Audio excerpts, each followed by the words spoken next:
So we know the playoffs bring added pressure to a lot of guys. It affected some of the front runners on Sunday. Let's take a look at how it did it. Yeah, the first example we're going to look at maybe wouldn't be as much of a playoff pressure situation. It's a pressure to need to win a race. The eight team expects to win a race. You know, they're a strong race team. They haven't got that win yet this year, and they find themselves in a spot right here.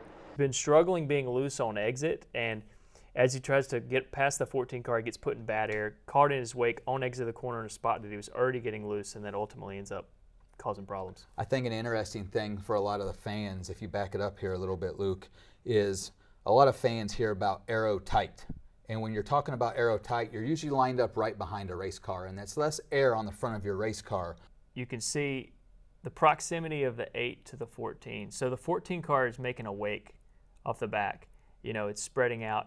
And the 8 is in this position where he's getting a lot of dirty air off the 14. Although it may look like he's in clean racetrack, he does have some clean air, but he doesn't have a full car width of clean air. And that causes a very difficult aero scenario for these race cars. Typically makes them really loose when you're offset to the right side. And he found himself in that position at a position of the racetrack that he was already fighting an oversteering car. Yeah, right here, a lot of that air up from the wake, Kyle breaks through it and air dumps on the nose of that race car. So if he's already free off the corner and you get all of the air dumped on the front of your race car, that even accentuates it. You can see it on the in-car camera as well when we're watching this. The 14 kind of gives him the lane at the top. Kyle's thinking, all right, if I can get to his right rear, I can clear him.